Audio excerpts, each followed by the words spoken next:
En aquel tiempo, Jesús dijo a sus apóstoles: Cuídense de la gente, porque los llevarán a los tribunales, los azotarán en las sinagogas, los llevarán ante gobernadores y reyes por mi causa. Así darán testimonio de mí ante ellos y ante los paganos. Pero cuando los enjuicien, no se preocupen por lo que van a decir o por la forma de decirlo, porque en ese momento se les inspirará lo que han de decir, pues no serán ustedes los que hablen, sino el Espíritu de su Padre, el que hablará por ustedes. El hermano entregará a su hermano a la muerte, y el padre a su hijo.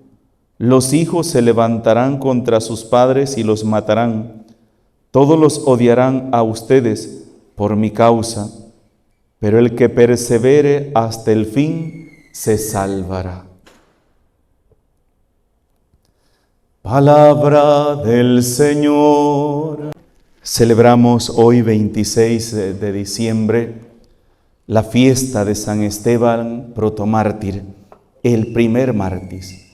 Significa que después de que murió nuestro Señor Jesucristo, Él fue el primero de los discípulos en entregar su vida. ¿Y todo por qué? Por predicar la palabra del Señor, por hablar al pueblo quién era Jesús. Y como existían unos grupos que negaban, ¿verdad?, rechazaban a Jesús, entonces, y como Esteban les ganaba, porque Esteban le demostraba quién era Jesús a través de la palabra de Dios y a través de lo que él había hecho, entonces no encontraron otra forma de callar a Esteban que matarlo. O sea, estás yendo en mi contra, no estás haciendo las cosas como yo quiero, y me estás haciendo quedar en ridículo, como que solo tú sabes, y como me vas ganando, entonces te vamos a matar. Así literalmente, ¿verdad? Porque aquel joven dice que los dejaba callados a todos. Entonces, y cuando vieron que habían quedado al descubierto en el error que tenían, se les fueron todos encima como si fuera un solo hombre, a agarrarlo y a sacarlo de la ciudad, y lo mataron a pedradas. Pero un dato interesante de la vida de Esteban es que cuando Esteban estaba siendo asesinado, él estaba orando por los que lo estaban matando. Señor, no le tomes a cuenta este pecado. No se los tomes a cuenta. ¿Qué sentía Esteban? Compasión. Y es que, hermanos, no se puede sentir otra cosa de una persona que se empeña en el pecado, en los vicios, y uno sabe que ese pecado, que ese vicio lo va a llevar a su propia perdición, y aquella persona no quiere cambiar. Existen dos muertes: la muerte física y la muerte espiritual. La muerte física no es opcional. Es algo que va a llegar a todos nosotros, el momento de nuestra muerte. Pero la muerte espiritual es opcional. Nosotros decidimos si vivimos con Cristo o vamos a la condenación eterna, que es la muerte eterna.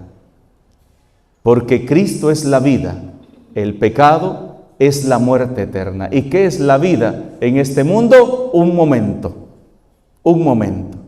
Y por aferrarnos a ese momento de placer que solamente dura un segundo, un minuto en nuestros sentidos, perdemos toda la felicidad y toda la vida que Cristo nos ofrece.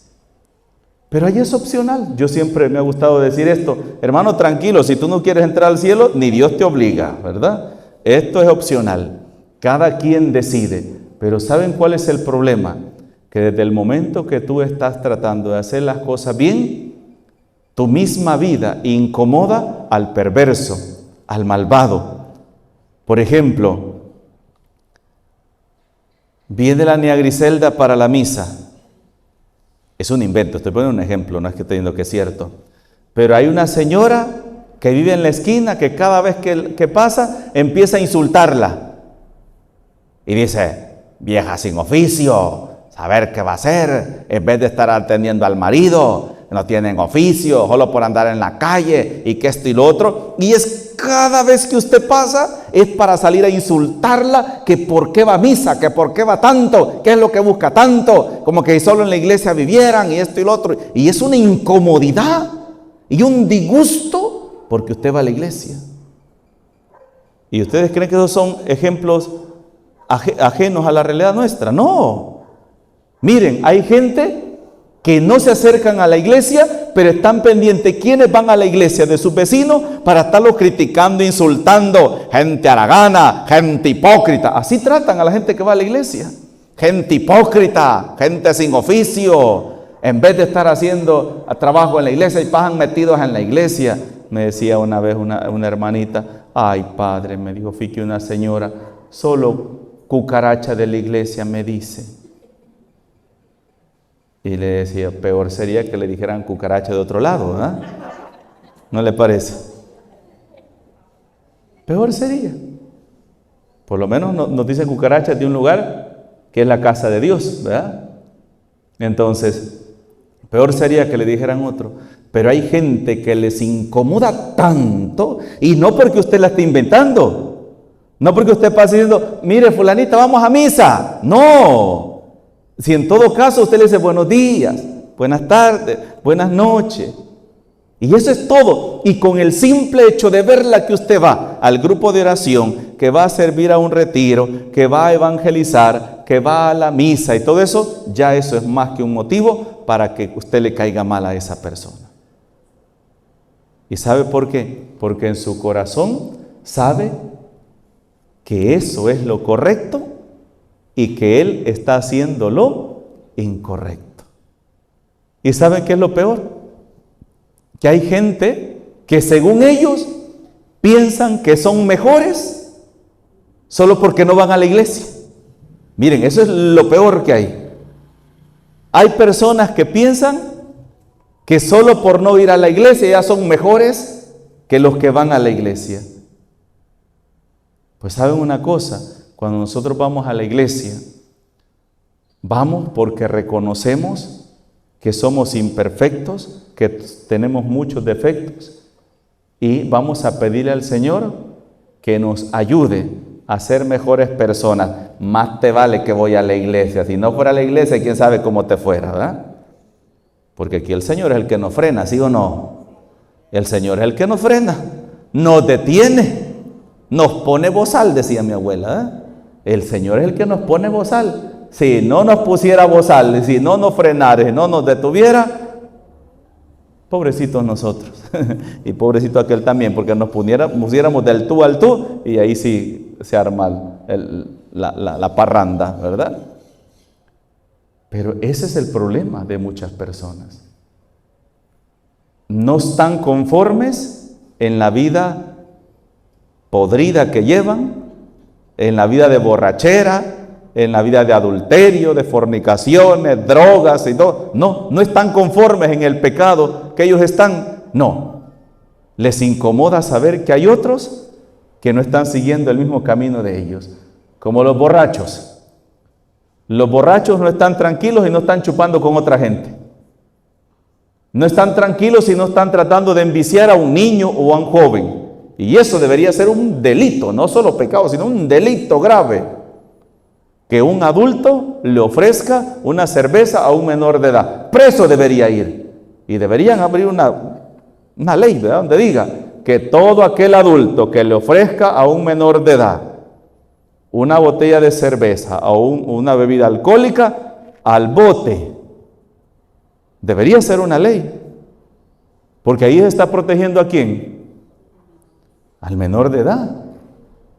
Ajá. Pero ¿qué pasa? Alguien que ha destruido su vida no va a estar tranquilo hasta no ver a alguien que tiene la vida más arruinada que él mismo. Y ese es el problema. Por eso un cristiano está en constante pugna. Por eso. ¿Cuándo va a terminar eso? Cuando todos seamos cristianos y no haya nadie que no crea en Dios y todos lo sigan, entonces va a haber paz, va a haber armonía, va a haber alegría. Pero mientras haya personas que no quieran abrir su corazón al Señor, vamos a seguir en esta persecución. Y Jesús hoy nos dice que la persecución va a venir de nuestra propia casa. Alguien podría decirme, mire padre, pero es que a veces quienes más nos critican en la iglesia son las personas que están más cerca de los movimientos, de los grupos. Pero es que, ¿y quién le ha dicho a usted que todos los que van a la iglesia van porque le han abierto su corazón al Señor? ¿Quién le ha dicho? ¿Quién le ha dicho que todos los que vamos a la iglesia es porque queremos encontrarnos con el Señor, porque vamos a escuchar la palabra de Dios y porque queremos cambiar de vida? Eso es un error. Hasta ladrones van a la iglesia a ver quién se descuida para robarle la cartera. Otros van a la iglesia para ver el bicho o para ver la bicha, ¿verdad? A ver la cipota. Ahí en mi cantón decían los bichos, ¡ay, vas a ir a la iglesia! ¿Y a qué vas a ir? A ver las bichas, decían. Así decían los bichos allá en mi cantón. Voy a ir a la iglesia a ver las bichas. O sea, ¿van por amor a Dios? ¿Porque quieran conocer a Dios? No. Y otros hermanos entran a la iglesia no porque quieran escuchar la palabra de Dios y porque quieran obrar un cambio en su vida, sino porque buscan cheros, hacer club social para salir a pasear, para conversar o incluso para buscar un cargo y sentirme importante. Hermanos, y eso es una gran realidad dentro de la iglesia. Saben, hay muchas personas que han tenido cargos por años en la iglesia, pero llega un momento en que tienen que entregar el cargo porque a los movimientos ahí van cambiando los cargos. El día que le quitaron el cargo fue el último día que fue a la iglesia y de allí no volvió a la parroquia. Y no volvió a la iglesia. Y se va con un gran resentimiento porque le quitaron el cargo. Hermano, mire, yo le voy a decir una cosa.